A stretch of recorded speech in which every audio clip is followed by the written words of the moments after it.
Good evening, everybody, and welcome to another edition of Aewspark. I'm just a simple man, and my name is Noah Foster. With me tonight, once again, please welcome back the holiday Chris Mace as we bring you our discussion, reviews, and insights to all things All Elite Wrestling, Dark, Dynamite, and beyond. Before we get into all that, Chris, how are you this evening?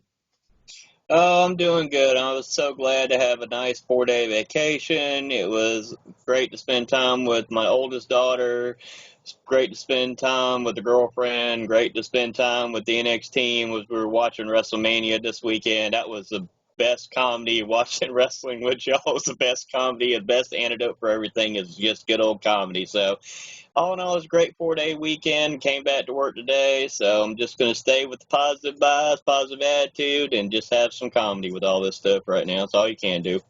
I mean, we always have comedy. It's like when they talk about the backstage atmosphere of AEW. There's comedy off camera. Off camera, folks, you have no idea what happens between me and this gentleman when it comes to conversation and what might happen out of nowhere. I literally gave a geometry lesson, basically, as I was helping my brother with geometry. But I digress. This is not about math, though I guess it is in some ways. But this isn't Steiner math either. This is AEW Sparks, where we'd like to bring, of course, a little bit of light to AEW Dark first. So let's go ahead and briefly talk about that, as once again they provide a collapsed edition of AEW Dark with some good action, some fun, very interchanged commentary tonight with Tony Schiavone and Cody, then Excalibur and Taz, then Tony Schiavone and Jimmy Havoc. That was odd. But anyway, nice little three-match showcase here, as this was AEW Dark, and our first match featured QT Marshall, Mr. Apple Guy, and so many Apple puns. Jeez, Cody. Giving, of course, a chance to the independent scene that's most affected during these times. And by the way, fuck the coronavirus! But I digress. Anyway, he was facing independent wrestling superstar Lee Armstrong, and Lee did not get a lot into this match. He tried to gain some control of QT Marshall's arm, but QT and commentary once again putting over, besides the fact he's from the Big Apple, though he's from New Jersey, but I guess it all comes together. He's getting a lot better in the ring, and he won off a moonsault, actually, which kind of surprised me. Chris, what has been your thoughts on QT Marshall's progress in ring?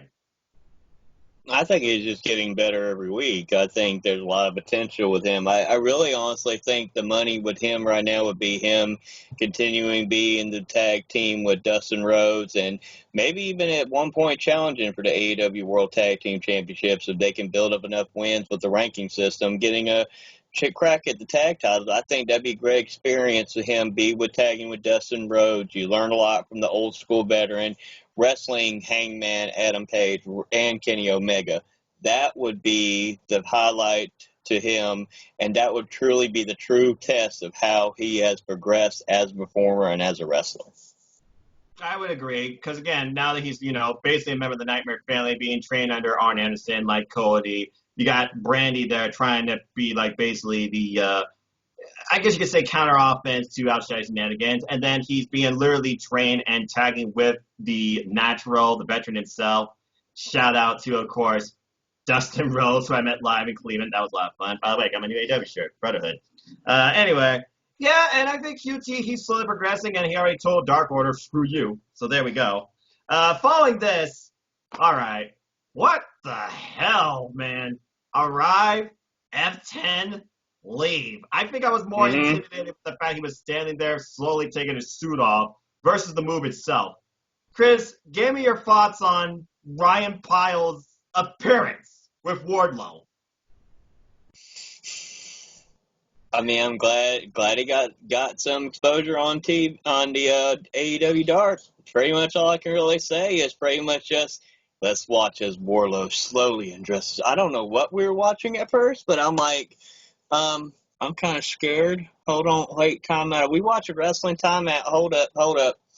But I mean, what is there to say? It was a quick squash match for Wardlow. That's all it was. It was just to show how dominant he could be and how he could beat somebody with one move. Now let's see him face somebody that's maybe a member of the Elite, or face somebody that's been around the business for a long period of time. That is a name in AEW, and let's see the difference.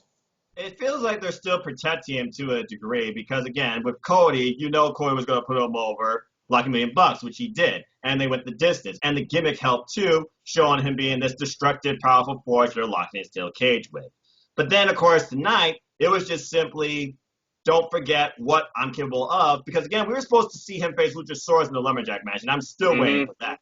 But, yeah, he took off lost his pocket handkerchief, that on him. Took off the Burberry tie. By the way, he was out with MJF. So, and MJF's like telling Aubrey afterwards, hold on, he needs to get ready. He needs to take off a few layers. Good grief. He was only wearing a 2-piece suit, not a 3-piece suit. Oh, no, wait, it was 3-piece. He had the best, too. Anyway, Burberry tie, shirt, vest, jacket, cufflinks. Ding, ding. Guy runs in, gets booted, and then F10 eats your heart out, Brock Lesnar. Good grief. Yeah. And 1 foot on the guy's left shoulder, pretty much. That was it. Ring the bell, MJF on cue. Play that music. And Wardlow's music played. The end. Not much more to say about that besides the fact that Wardlow, forced to be reckoned with, clearly is a guy out there of no words, just action. And MJF, he invested in one heck of a bodyguard, I guess you could say. But we'll see what happens beyond that. And then moving on from there, our last match was Kip Sabian with Superbad Girl Penelope Ford, congrats on their recent engagement, versus Tony Donati. Tony Donati got the most in, I think, during this episode. A little bit of slow offense, but again, it was a handicap match. Penelope Ford taking advantage, really choking him at one point with the bottom rope. Kip Sabian basically pompous and gave the British greeting, I think Jimmy Havoc put over. As Jimmy Havoc was on commentary, supporting his fellow Britain, UK guy in Kip Sabian. He's like, he just gave him a greeting. And then they talk about football was football.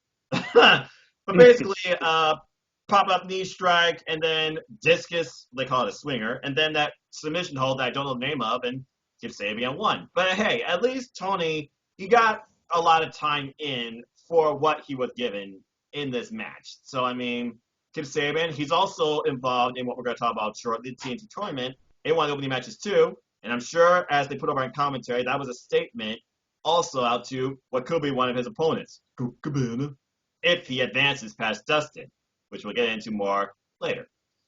Chris, your thoughts on Kip Sabian's performance in this match? I mean, it was a good showcase for Kip Sabian.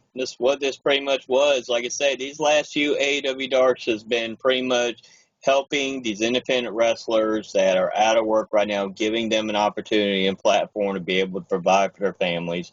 This is what it's pretty much been about. This has been the same formula for the last 3 weeks now, and that's fine. I appreciate that. I respect the hell out of that because nobody else except, here and there is really trying to do that, like something like that. So I give AEW mad props for that. I think they're doing something that's interesting, and you're learning new people, and you're seeing new people and something a little bit different.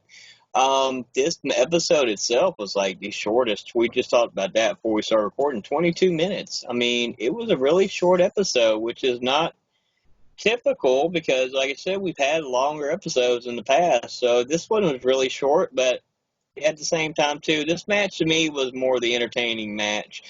And like I said, at the end of the day, like I said, Kip Sabian, we all knew he was pretty much going to win. I think it would have been interesting if he had pulled an upset. I think the only issue we're having with this theory is you have all these independent wrestlers and all the big stars, all the names that are part of AEW are winning. You need to do something shocking. You need to have something where one of these up-and-coming independent wrestlers get a shock win or something. Surprise it, because if you make it too predictable, people will lose interest in it. And that's what I'm worried about what's going to happen if we continue to go down this path is you have to do something that's shocking. This could have been an opportunity where this young up-and-coming independent wrestler got a shock win over Kip Sabian. Maybe Penelope Ford's interference didn't help, and it just cost Kip Sabian the match.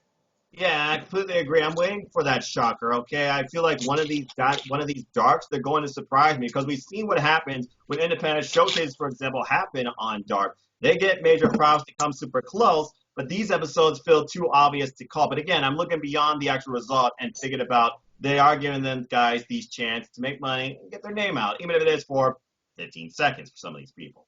And I do respect that, but I also do want to see a shock. I got to be honest, if anyone was going to beat somebody, I thought someone was going to beat QT Marshall. Maybe someone needs to go up against the Librarian. Oh, good grief. Could that be the Librarian's first victory before Brandon Cutler against an independent wrestler? Now that would be interesting. I hope that actually does happen as a match, but I want to see an independent superstar update Peter Avalon so Brandon Cutler can mock him, but also an independent star, he gets the win. I feel like that has to happen beyond some of these points down the line, as long as they're able to. But then again, with everything that's going on with the world today, because of this, who knows how much longer they're even going to be able to do this. But then again, according to what I read, they're prepared all the way from mid-May. So good on them. So we'll see what happens. With that being said, that was just shedding some light on Dark. Let's go ahead and ignite a discussion now on last week's AEW Dynamite. As I always like to do, I like to first preview this week's Dynamite, but I first like to review last week's Dynamite. I know that sounds a bit redundant. I'm a bit tired. I just got off work. Anyway, we're going to review last week's Dynamite a bit, talk about some of our highs, lows, favorite moments, top fives, and I usually give the forum over to my guests to give them their summary and their thoughts on AEW Dynamite last week. So, Chris, you and I, we saw the episode. We saw the fun. Farrell made a return. We saw what happened at the end, which kind of surprised me. We saw crowd interaction. And we saw, I thought, a really good women's match with an independent wrestler facing the number one in AEW. Not to mention another hilarious moment with Chris Jericho. Go figure. And Marco died, I like to think. So with that being said, what was your takeaways from last episode of Dynamite? And if you could pick 5 moments that really matter to you, what were they? That one's interesting. This Dynamite, to me, I know, like I said, everything's going on and everybody's performing empty arena shows because that's what they got to do. This one was a little bit of a mixed bag for me because there's some things that's like I liked, and like I said, I like the Jericho stuff. Anything Jericho is doing the best he can to keep entertaining everybody, whether it's with skits with Vanguard one, which is interesting as well. That was some entertainment stuff there. Just different things that are going on, and it's just like, okay, well, we got an incredible women's match that was very interesting. That was something different. We've been complaining about the women's division not being as strong. It looks like they're doing something a little bit different because that match was really well done. I really liked that match. It's like, it was just, to me, it was like a hit and a miss. Like, what are some of your thoughts, though? I'm just curious what some of your highs and lows. I want to see if we have the same agreement or disagreement on it, because there's a lot of things I'm trying to figure out. What was your thoughts on some of this stuff?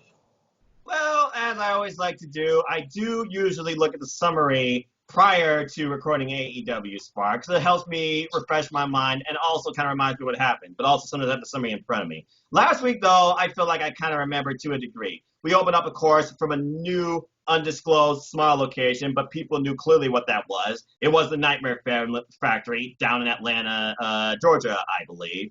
And it was taped off, like, a little bit of AstroTurf type area, stuff like that. But they still offered a pretty fun Dynamite with a little bit of crowd type showcase. And the crowd came into play in more ways than one. So first we get hello from Farrell. I thought that was a nice little fun thing. But then the opening match, that was definitely my biggest highlight of the night. My gosh, you talk about really pushing the idea of Trent could really pass as a top-tier single superstar in AEW Dynamite. What an incredible opening match, nearly to a draw with Kenny Omega. He came so close to beating him. It was an amazing opening bout. Of course, Kenny Omega still, working on the hand as Trent, he stomped that hand at one point and the arm too. Really working over the arm. There was a couple of spots, though, that were a bit scary and botchy, including the jump up to the ropes, almost slipped off, still pulled off the German suplex.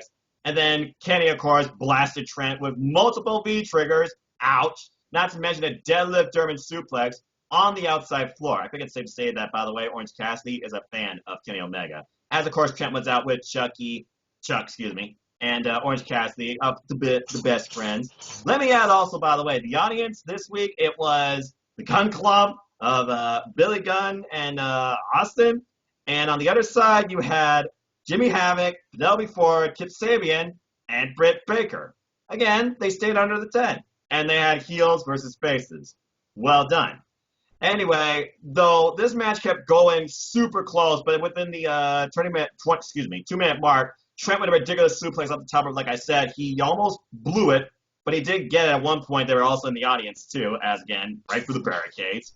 But then, of course, Kenny, he came back with Fade Trigger and a one-minute angel at the 1 minute mark to get the win. But again, these guys went over about 19 minutes. Kenny and Trent, they shook hands afterwards. Those are dissing, I know. And I thought it was a really great match. And Tony Schiavone and Cody, of course, on commentary during this. I think Tony Schiavone said, let me see if I get the quote. This is a Donnybrook. So he was talking about the move where Kenny blasted Trent with a deadlift German suplex outside foot, then threw him into the ringside barrier. You could tell how much Tony Schiavone and Cody were just trying to make this as fun and as engaging as possible. Cody with a different delivery in commentary. Then following that, we had the women's match, which I thought was really good here, as number one ranked Hikaru Shida. She faced independent talent, Anna Jay. Anna Jay got a lot in that really surprised me. Although I did know as Hikaru Shida, one thing about her, there's her staff. But anyway, as this match was going on, though, there was some subtle, I would say, crowd interaction where Britt Baker was getting under Hikaru Shida's skin, or at least got her attention. And at one point, I think she drove her off with, I think, her shoe or a sandwich. I don't remember. But anyway, Hikaru Shida, she did get the win off this match. But there was some good moments here where Jay, she basically got a couple of roll-ups, some strong offense in. And at one point, Shida felt comfortable. Jay's like, oh, this is really what you think about me. How about that? Well, when you link Shida, bring her hair down, you know you're in for a fight. You know you got Shida's attention. And Shida, of course, she has now won 7 of her 8 matches in AEW, as Tony Schiavone basically noted. As Jay may have escaped the clutches of a submission hold via bottom rope, but Sten still got pinned off a Falcon Arrow, which I thought was very different from the usual Hikaru Shida type finish with the running knee strike. And she only hooked one leg, by the way, on it too. But in the end, I thought Jay had a very good showing here against Hikaru Shida. And then afterwards, she goes to Britt Baker. And basically, Shida kicks the barricade in to Britt Baker, who takes her shoe off. And back off. And I think at one point she was eating a sandwich, too. No idea what the sandwich was. Then we talk about the promo package between Big Hurt Jake Hager and Jon Moxley, who basically talked about each other to a degree. They're aware of each other. But the key quotes here were, I guarantee Mox will get everything Jake Hager has. As Jake Hager referred to himself. This is the most vocal Jake Hager was. And then Jon Moxley's talking about, he is just a man. There is a format. There is an Achilles heel. I'm not looking for applause. I'm looking to fight Jake Hager. And then you also had some subtle side interviews given by Sammy and Chris, who talk about Jake Hager's no joke, man. And also Chris put over that the Inner Circle, they're not just in it for themselves. They're in it for the group. Because if Hager does win the title, then the Inner Circle has the gold. Again, Chris Jericho endorsing the future, putting over the talent. This Inner Circle thing is truly one of the strongest factions I've seen to date. That really seems to have no cracks, complete unity, all one for all. I'm very surprised by that. But then we go from there and learn that in 2 weeks, as of last week, we are getting an AEW World Championship match.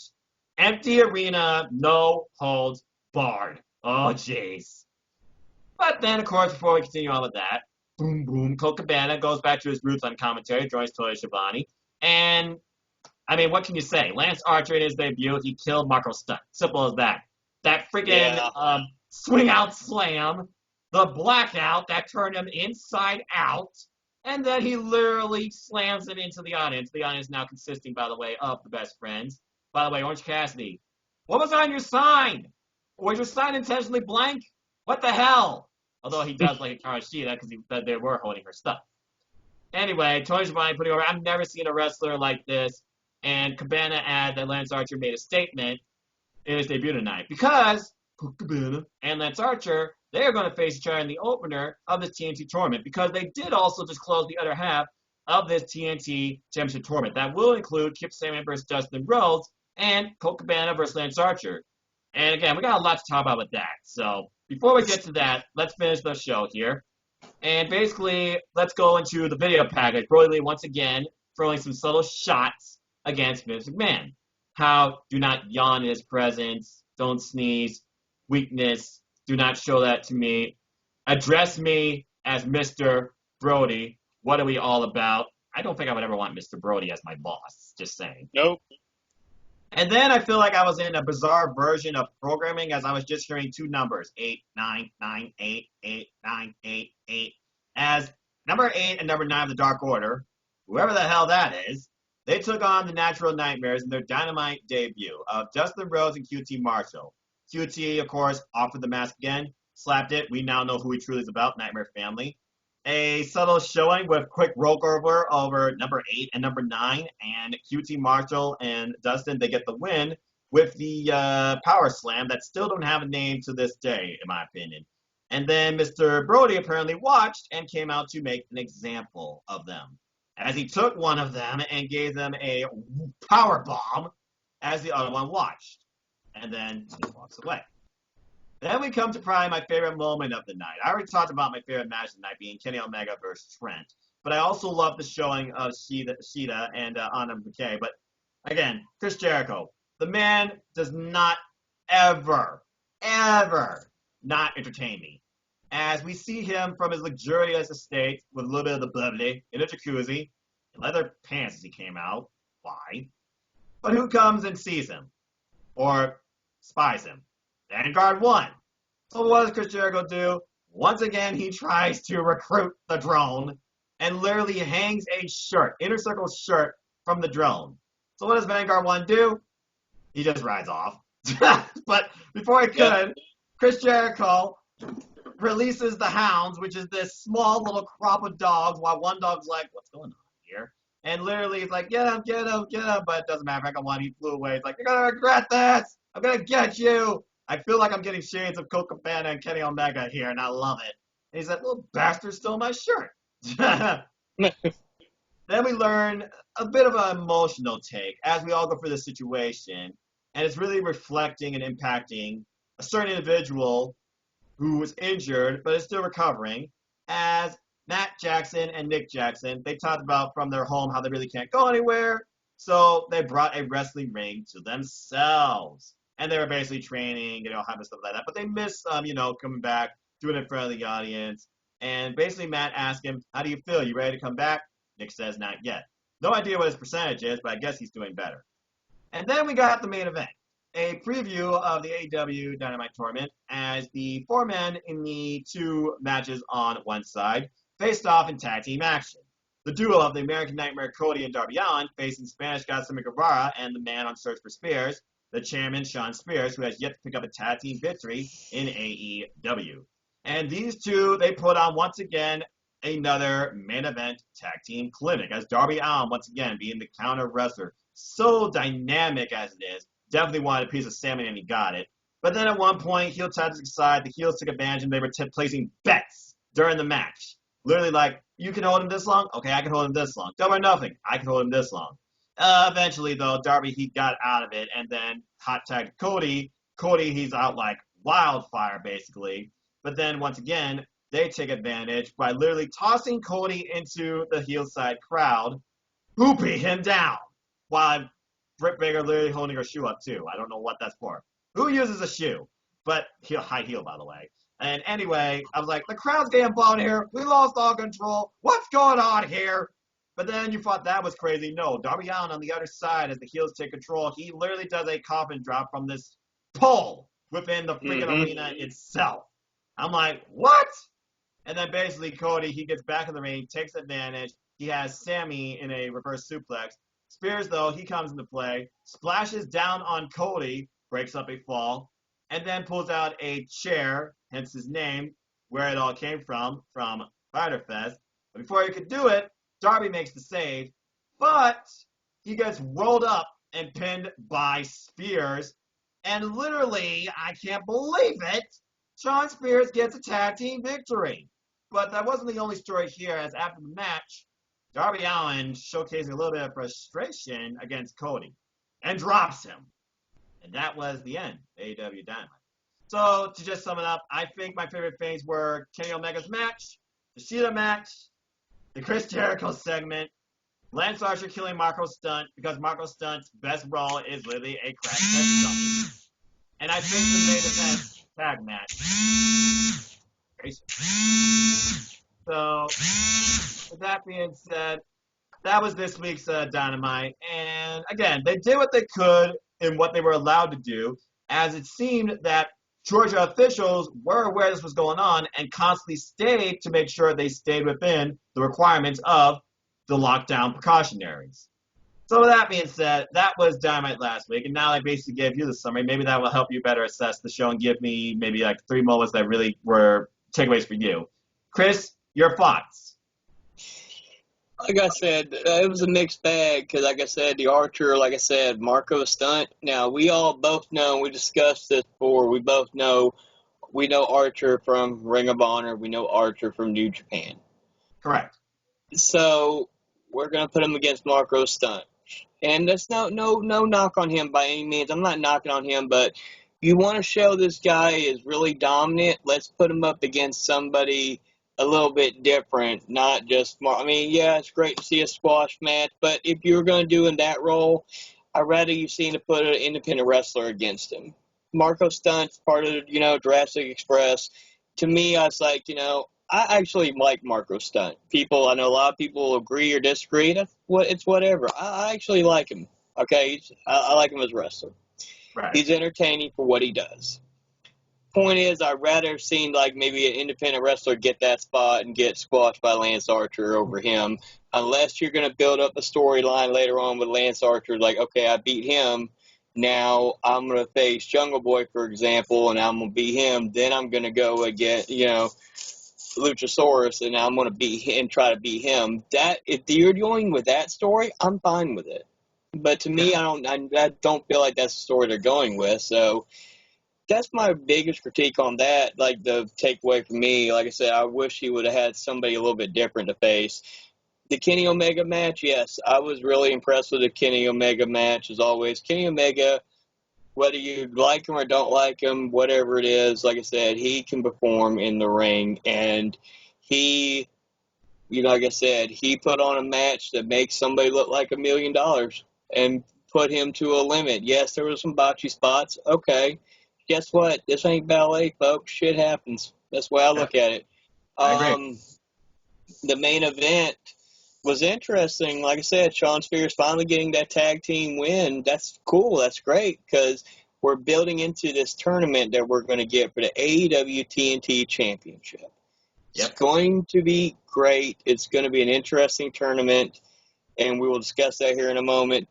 But Darby dropping Cody, well, here's the thing, though, too. If we look at the brackets from storytelling-wise, a lot of people who Cody has fought is in this tournament, like in Cody's bracket, he's already faced before. So we're going to get a lot of the retelling of the stories here, which I'm fine with. Go back and recall some stories.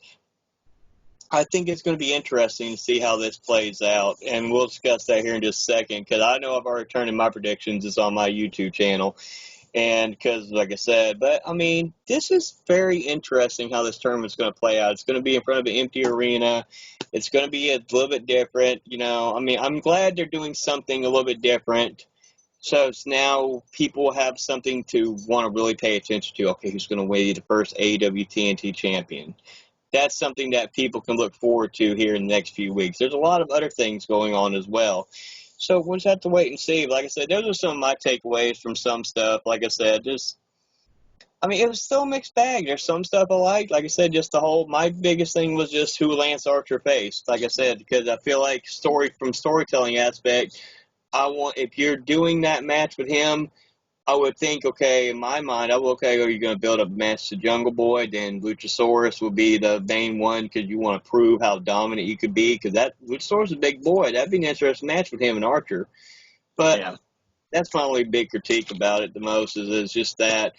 And Brodie Lee, like I said, very interesting. Like I said, I'm ready to see how this all plays out. Maybe they're limited what they're able to do, and I can completely understand it. I'm ready to see more Brodie Lee in the ring. We all know how talented he is, whether you saw him in the other organizations or you saw him on the independent scene and watched some of his independent matches. We all know how talented he is in the ring. This is his time to shine. Like I said, like I said, I don't mind, calling out Vince McMahon because, I completely understand. But hopefully we get more away from that here in the coming weeks. I understand taking the shots at him now early on. Let's see if they can get a little bit away from that. I want him to focus on just Brodie Lee, who he is right now, not what he's done in the past. Yeah, I like that, and I understand where you're coming from with Lance Archer, because I gotta be honest with you, I was thinking, like, okay, let's think about this. Who did Brodie Lee face in his debut? QT Marshall. I was thinking they're going to use somebody like Brandon Cutler, for example, or Sonny Kiss, someone on the roster with a little bit more, what's the word I'm looking for? Body weight to this monster, maybe. Because it was obvious a disconnection here in this match when it came to the size advantage. But I guess, with Marco's ragdoll and the fact he's so tiny and he's crushed him, I guess they wanted to show, oh my God, he killed him! But yeah, another independent star would have been cool too. By the way, there was subtle signs of yawn, by the way, from the heel side, and Kip Sabian taking in selfies throughout the night, trying to take selfies with wrestlers like Karoshita. But anyway, there's some fun crowd interaction type stuff there too. And as far as Brodie Lee goes, I mean, he's basically, taking cheap shots, like being the Elite does to a subtle degree in action against, a former employer. And I mean, at this point, hey, at least he's not throwing pistachios at people that are asleep, or almonds, excuse me. But we'll see what happens along with that. And then, like I said, the ending of this tag match, again, if Darby Allin and Cody do come face-to-face in the tournament, which we will talk about shortly, who knows how that match could play out this time? Could be a different result. Could be another draw. Will there be draws in this thing? And if there are draws, are both men eliminated? I figure that would have to be the case. But before we get into all that, let's, of course, think about how this show affected the roster and maybe changes your outlook on the tournament. Because, as always, after every AEWDark and Dynamite, they update what is their weekly rankings. And their weekly rankings consist of singles men, singles women, well, only singles women. They don't have women tag matches. The men's, the women's, and the tags. I have to imagine the biggest thing affected right here is probably Kenny Omega getting the singles win. He's probably going to bump up, but I don't see him necessarily bumping up any more than where he's at. Because as of right now, he's still in the 4th spot as a singles competitor. And again, the top 5 right now in this order is Jericho, Hager, Cody, Omega, Darby Allin. You have to imagine that the tournament matches that are going to take place over the coming weeks are going to definitely shift up the men's rankings, but I don't see any significant changes besides maybe Omega getting one more into his thing, and it will say like 3-0, but beyond that, I don't see any changes with the men's. As far as the tag team match goes, there were none. Oh, wait, I take that back. I'm sorry. There was the Natural Nightmares. I almost forgot about that because I forgot 8, 9, 9, 8. I forgot that was a thing. Still confused by that, too. First win. Right under the belt. Best Friends have not had a tag action in a while, but they're going to have tag action come tomorrow. I feel like that the tag rankings, I think for the most part, are going to stay pretty consistent because Spears and Guevara are not a legitimate tag team. And again, I don't know how that overall would actually impact the tag rankings because they do look at more than just the actual in-ring action. And as far as women goes, Shida just bumps up to 6-1. So if I was honest with you, with the current rankings of the women being Shida, Statlander, Sakasaki, Baker, Rico, and the tag being Dark Order, Young Bucks, SCU, Lucha Bros, Best Friends, I honestly don't see any changes to the rankings at all this week. Chris, do you have any thoughts on the rankings? Do you see anything being impacted this week from last week's Dynamite and Dark? No, I don't think, in my opinion, any of the rankings are going to change, but I am curious whether we will start having an AEW TNT Championship rankings. Well, while you bring that up, let's go ahead now and let's just dive into this week's Dynamite as it does kick off the TNT Championship Tournament. To my knowledge, we are going to get one of the 4 opening matches, as well as a tag team match between the Best Friends, Flip Orange Cassidy, Wow Factor, versus Kenny Omega and, of all people, Michael Nakazawa. By the way, Brandy Rose doing a great job with ring announcing. So is Dasha Gonzalez, too. As Justin Roberts, of course, is home along with JR, Excalibur, and Taz. By the way, that post-show with JR, Taz, and Excalibur, that was freaking hilarious to enjoy and watch. Good old JR, doing him, I just love it. I love it so much. Still got to read his book. And I do plan on ordering it, too. Again, my favorite all-time commentator. With that being said, though, let's go ahead and briefly talk about this week's Dynamite, because it's an odd one, but it should be something interesting. Of course, we kick off the tournament So before we talk about our entire bracket, we are going to preview this week's Dynamite as it does start the tournament. And what a match to start with.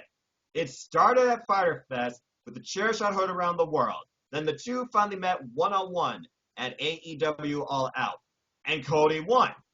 And now, after a tag match where Shawn Spears has momentum against Cody, even though Cody was not pinned, and Shawn Spears, he got the victory for the team. It was Darby that ate the fall. Here we go. Singles match is back. Cody versus Shawn Spears. What's going to happen here? And keep in mind, you got to imagine Jake the Snake Roberts is still on Cody's mind. And Cody has had a hard time, to say the least, this year. In action. He's had a rough going. I mean, he's still kind of recovering from when MJF beat him on pay-per-view. So here's the thing. Do we get our real first shot? Does Shawn Spears finally go over Cody after basically being against Cody, who once called him just another good hand? And I think to this day, that's what this is all about. Does Cody see Shawn Spears just this good hand? Is Cody the better wrestler? Will Shawn Spears impress Cody? Will Shawn Spears beat Cody? Chris, your thoughts on this match? Here's the thing. To me, this is one of those tricky ones to me because I think in storytelling-wise, I think Cody's going to win because of the fact we all know who's all in the tournament. You're building up to a bigger story with Lance Archer wanting to get a hold of Cody, as Jake Snake Roberts says, Caesar. I want to get rid of Caesar. Yes. So therefore... the point is that because the way they set this bracket up, it looks like to me they're going to have the finals of Cody versus Lance Archer, and Lance Archer is going to beat Cody. That's the way I look at it right now. So in order for that to happen, Cody's going to beat Shawn Spears. If this had been a little bit different, or they had different people in this tournament, if they had maybe like Kenny Omega or MJF or different people in this tournament, maybe it's a different story. Or if you didn't have Lance Archer, if you had not built up the storyline going in the slow burn with Cody and Lance Archer, everything going on with this, and it was just Cody and Shawn Spears in the first round, take Lance Archer out of the tournament, have somebody else in there, I would say Shawn Spears gets the win. But unfortunately, the storytelling here I see them going with is Cody versus Lance Archer in the finals, so Cody's going to get this win. And I think to me, unfortunately, that's unfortunate for Shawn Spears because he's a damn good wrestler. I think storytelling-wise, he would need to pick up this win after what happened because I felt like he should have won the first match against Cody to help elevate him and establish him. And that's one of those things that I picked Shawn Spears to beat him in the first matchup, and he didn't. And it's going to be one of those things, then what do you do with Shawn Spears if you lose to Cody twice? Well, again, the other thing you got to think about, though, right now, the main thing that's going for him, I like Pepsi products. He's also on that whole Shirts for Spears thing, too. And that's still being figured out, of course, by him and Tully Blanchard. So either way, he has something going on for him right now. And I think that's another thing to consider. Is this his breakout moment, or is it just like, maybe trying to get the best of Cody? And also keep in mind, the winner of this match will be facing either Darby Allin or Sammy Guevara. Of course, like you said, Cody has been against both. Beaten both. He beat Sammy Guevara on the debut episode of Dynamite in the very first match of this freaking show's existence. Yep. Not to mention, he and Darby Allin went to your favorite match of last year's AEW, that freaking draw at Fyter Fest. And then Cody actually got a pinfall win over Darby Allin earlier this year in January. Everything right now, as far as this match goes, seems to favor Cody as the winner. That's why I picked him. So that is going to happen tomorrow. We will see if we're right. Let's go ahead and move on to the next match we know that's happening tomorrow. But before we get into that, you want to talk about Brodie Lee. He will be in action. So clearly he's going to send another example for Dark Order. And hopefully it will be against someone like you said and want. Maybe somebody a little more seasoned or value or believable. So with that being said, Chris, because basically, let's just say you're the booker here. Who would you have Brodie Lee face tomorrow? That's a good one. I would actually like to see him face the Dustin Rhodes. I think you put the old school veteran in there and let's see what they go and let them tear the house down for a good 10, 15 minutes. You want to establish him let's beat the old school veteran. He's got the most experience out of almost everybody in that locker room as an active wrestler. Put him against Dustin Rhodes. Let him showcase, because they could have a competitive match and have Brodie Lee still look strong, and they could both work well together. So I would say Dustin Rhodes if you did something like that. Well, we know he would definitely be available, because you also got to consider how many people are actually available on this. It seems like less and less and less. Yes. And again, I know because of the whole situation. That's not a bad choice, because I was just going to say it's probably going to be like another independent star where he shows his power in the ring and sets an example, basically, where 8 and 9 failed. Because I was just going to say independent wrestler, but I like the idea of Dustin because, again, he did try to reach out to QT to join the Dark Order. So, I mean, QT denying it, why not set the best example why you should join him? Because I am a winner, I will make you a winner in beating his tag partner, Dustin. I like that a lot, but we'll have to wait and see. But with that being said, let's go ahead and briefly talk about the only women's match we know right now between, well, this has been long overdue. I knew it had to come eventually. Number 1, Hikaru Shida versus number 4, Britt Baker, and all this was brought on due to subtle teasing from Britt Baker. Now, Baker, of course, being the role model, claiming that she is the face of the women's division. She's the first one signed, blah, blah, blah. And then you have Hikaru Shida, basically, that is the most dominant. Number 1, has now lost a singles match for quite a while, and these two have faced each other already, where Hikaru Shida win that night. So right now, Shida sits on top, Britt Baker sits at 4, and I imagine if Britt Baker loses this, she's going to be dropped to number 5. So the thing there, though, is the one thing I'm thinking about here. Where is Hikaru Shida's kendo stick?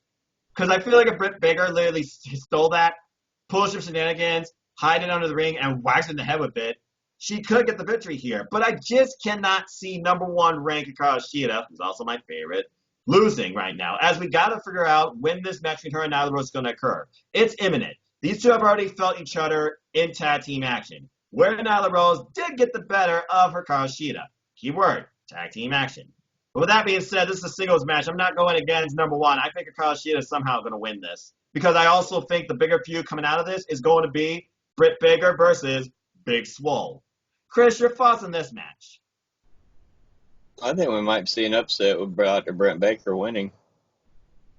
All right, like I said, if that stick comes into play or her shoe, I think there's a small possibility that could happen. But right now, it's hard to go against Hikaru Shida. She's on a roll. So, yeah, it's hard, but like I said too, this is AEW. This is not always as easy to predict as a lot of different promotions as well. So, therefore, like I said, I think Dr. Britt Baker may pull off some kind of upset. I mean, you had all this hype around her. She was the first woman signed by AEW. She had all this hype around her. You got to do something big. What a great opportunity. She can tell the story to start building herself back up, and she can beat the number 1 ranked woman right now.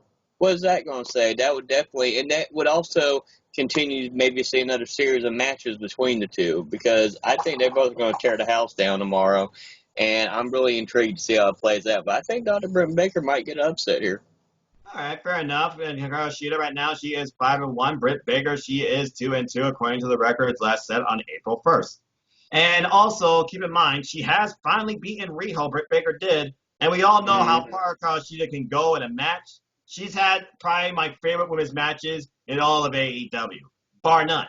So we'll have to wait and see what happens. And I'm still waiting for Hikaru Shida versus Britt Baker to happen, okay? I forget if it already happened already. If it has, I want it to happen again, because I know it will be even better. But I know Britt Baker and Bea Priestley drive me crazy from home because I see it on Instagram. So there's that.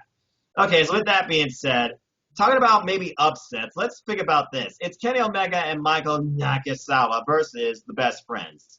Best Friends legitimate tag team. Kenny Omega won half the AEW Tag Team Champions, but his partner, Hangman Adam Page, is at home doing cowboy shit.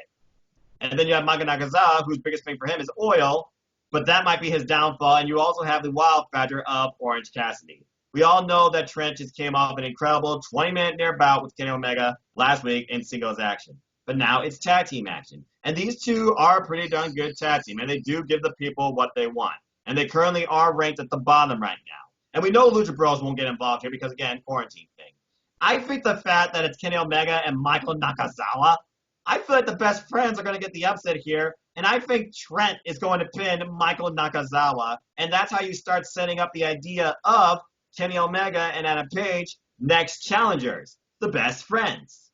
With that being said, Chris, your thoughts on this match? I think Omega is going to win this match. I think he's going to pin Chucky T. I think it's going to have been competitive. I think he's going to be competitive with Trent again. They're going to continue to build up momentum from last week's Dynamite. But at the end of the day, I still think Kenny Omega his team is going to win this match, and they're going to continue momentum. And Kenny Omega is going to continue his momentum. But I think they're going to make best friends look strongest than they ever have.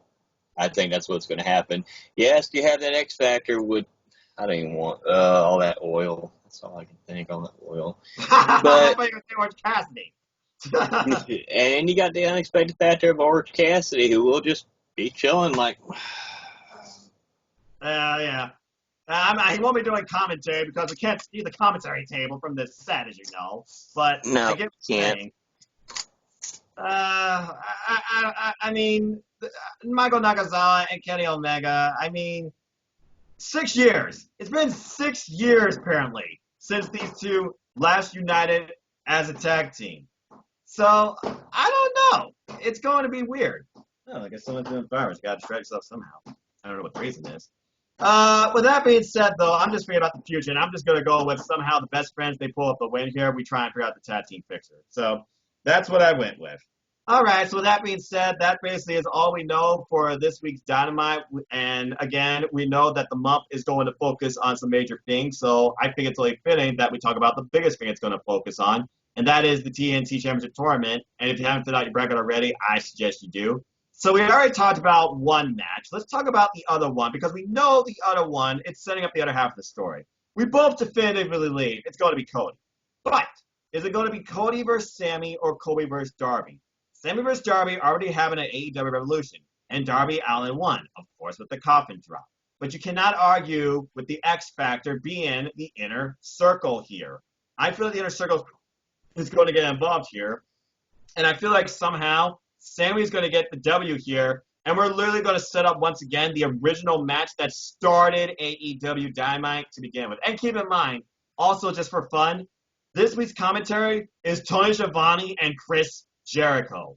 I can only imagine what Chris Jericho's going to say if Sammy Guevara loses, besides shut your ass.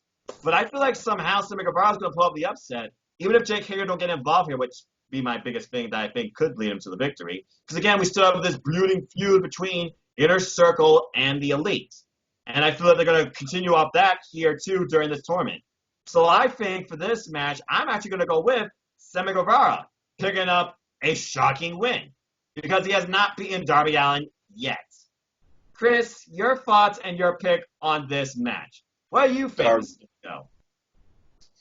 See, I predicted it was going to come down to these two in the finals, and boy, did they prove me wrong by putting them in the first round. So, therefore, I think we foreshadowed what happened after last week's ending the Dynamite. I think Darby Allin's going to win this match. Whether it's by he straight up wins this match or the Inner Circle tries to cause so much interference that Sammy gets himself disqualified. But Darby Allin, I believe, is going to advance in this match, and it will set up the semifinal match with Cody and Darby. I like the way you think, but here's the way I see it. Darby Allin, you're right. He wants to go after Cody. Many people do, okay? There's a lot of, like I said, there was a lot of stories I was thinking about here. We saw the sort of frustration where Darby Allin lost last week's tag match when he was tagged with Cody. I'm thinking actually here, if Darby loses to Sammy, Darby could potentially cost Cody in the next round, because my next match would be Cody versus Sammy. I feel like one way or another, Cody is going to be screwed out of this tournament somehow. Distraction, psychological warfare, or someone coming into play. That's what my thinking was on this half of the bracket. And with that being said, we could talk about the other half of the bracket, but we need to save something for next week. So I think that's a good stopping point for this week's episode of AEW Spark, discussing Dark, Dynamite, and all things AEW. I think the only thing other to say is this. Congratulations to Anna on becoming All Elite. I look forward to seeing what you can do with the AEW Women's Division. As Brandon put over on AEW Unrestricted, it's a team effort. the merit, the values, the diversity, the outlook of this entire promotion. It's friendly, it's welcoming, and it certainly is dynamic, and it's still trying to figure out itself with its unscripted nature. The fact Brodie Lee loves this challenge of being in charge of his own creative and seeing what he can do with this in the Dark Order. He welcomes that and enjoys the surprise that AEW even accepted him to begin with. And then, of course, we have Matt Hardy, who is definitely watching on from the distance through Vanguard 1. And it would not surprise me if Vanguard 1 shows up this week on Dynamite just to drive Chris Jericho crazy. I hope that personally happens. Well, what if Vanguard 1 also goes down during the Sammy and Darby match? Because, you know, you are building up stuff just to taunt. You got to remember, Chris Jericho is going to be on commentary. What if Vanguard 1 does go get involved and goes to Jericho, the inner circle tries to go after Vanguard 1, Sammy gets distracted, which allows Darby Allin to win, too. You have to also got to think about that story as well. You do have that story right now. There's a lot of intertwining stories to think about. And also, this week is the last week before we get freaking Jon Moxley versus Jake Hager, which we'll go into much more discussion next week. And I'm sure they're going to highlight this on AEW Dynamite this week, too. But with that being said, I think that's really all I have to say for right now. So, Chris, is there anything else on your mind as we conclude this episode of AEW Spark? I'm really interested in this tournament. It's, like I said, I know I've seen some people complaining about who's all in the tournament. They should have added this person, put this person in, did this, did that. You know what? You work with what you got. That's what they're doing right now. It is going to, you know what, there's going to be plenty of times when everything hopefully gets back to normal sometime near future for other people to have opportunities at this title. Right now, they're giving a bunch of guys different opportunities. And like I said, most of these guys have intertwining stories. So give this tournament a chance because you're not going to sure which way it could go. I'm still thinking in my mind, and I've already said it, I think it's going to be Cody and Archer. That's going to be the story they build to towards finals, and Archer's going to win. That's my story. You can see what my thoughts are on my channel, what I did my quick predictions on it. That's what I think is going to happen. But Noah could be absolutely right. It could be somewhere where Cody gets screwed in the first round or the second round. You just don't know how this is all going to play out. I mean, it could easily be where Cody gets screwed by Archer, and then Cody turns around and screws Archer in the tournament. Could be something like that. Yeah, and when you think about this tournament, think about what you got here. You got in-ring veterans of years, big-time names, obvious to-go-to names. And then you have these wrestlers out of nowhere that could surprise you. Think about the names that are in this. Darby Allin, Sammy Guevara, Kip Sabian. Any of those men could potentially win this too. I wouldn't count anybody. In fact, I'll just say right now, my final comes down to Sammy Guevara versus Colt Cabana based on personas, based on egos, based on the type of match I could see playing out. And I'll say right now, I think Sammy's going to be your inaugural AEW TNT champion. Imagine how much blogging, exposure, appeal, the ego increase that will happen if Sammy gets this title. I feel like he could certainly carry it because we've already seen how much chemistry he and LaTrapillon have. And Chris Jericho, he's under the learning tree of Chris Jericho. Chris Jericho was the champion for 190-odd days of the AEW title. Hey, bring some go to the inner circle. Sammy Guevara gets his first opportunity. Let's see what happens. And then you could roll with Sammy being set up for maybe the match with Darby Allin down the line or someone else that might surprise you out of nowhere because I'm sure there's a lot of people that want to punch Sammy in the face besides Brandy. Heck, you might even get Sammy versus Cody down the line. I think there's a lot of potential with Sammy having the title too. So my outlook was basically not just, okay, what about stories am I looking at now? What stories could also develop? Not just thinking about Double or Nothing, but in the long run too. Because clearly this title, it's going to be used to elevate somebody. It was a title brought on by the network. That's how much TNT believes and supports AEW Dynamite. And who ever heard of something like that? With that being said, good luck to everybody in the AEW Dynamite TNT Championship Tournament. We will see the first match of the quarterfinals tomorrow. I'm pretty sure that's the only match on for tomorrow because I think the other ones are literally like week by week by week by week by week. But again, AEW has already figured out content all the way through mid-May before Double or Nothing. So I have to wait and see how this goes. With that being said, we are done here for the night with this edition of AEW Spark.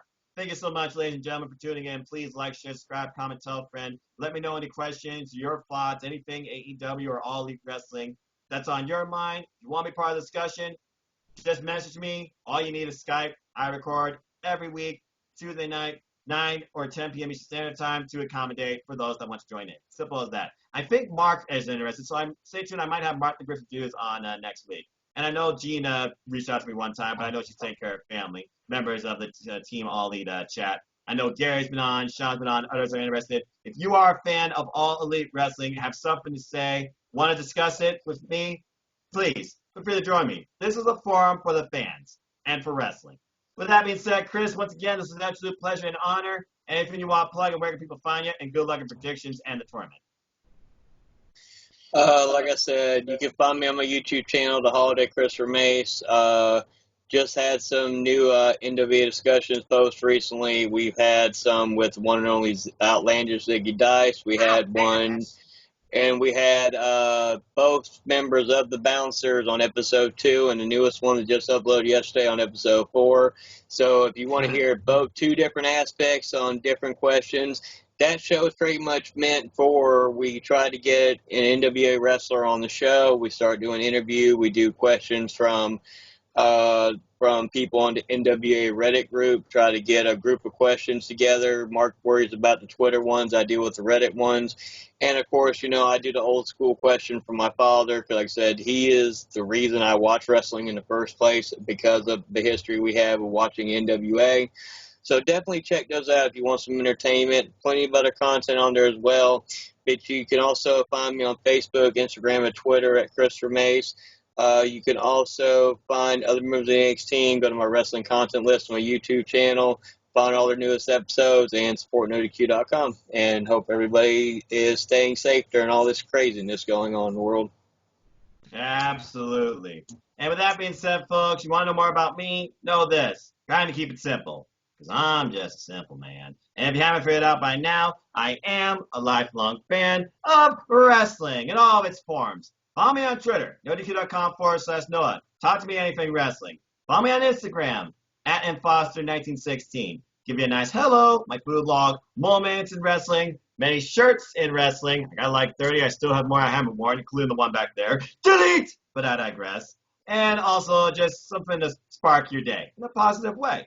Or follow my simple YouTube channel here. Wrestling content every week. Nothing but wrestling here. Predictions, summaries, reviews, you name it. It is youtube.com/user/Noah Foster210. As Chris Mace alluded to, the reason I got into YouTube, support NotiQ. Forever and dead to NotiQ family. Buy a shirt, tapestry, pill, mug, just do it. Support my friends. Follow on all your social media platforms. Europeans matter. Conversations and everything. WWE with a little bit of AEW and independent wrestling as well. And support pro wrestling, folks, because that's at the heart of wrestling in general, and they definitely need it the most now, more than ever. And as always, I like to close. Support your wrestling outlets, both big and small, and let's keep growing this incredible, diverse, unique, elite, authentic, unscripted, unrestricted wrestling community together. Simple as that. So, until next time, I hope you all enjoyed the conversation where we engage on all things all elite wrestling. So, until next time, for AEW Spark, we'll be back after dark. For the holiday Chris Mace, I am the Simon Noah Foster. Please support me and my friends. Support wrestling. Check out Pro Wrestling Discussions as well. Great page for anyone that's a wrestling fan, especially All Elite Wrestling. I hope you all stay safe, stay healthy, wash your hands, practice social distancing. Do not join the Dark Order. And have a good night. Have a good night, y'all. Simple as that.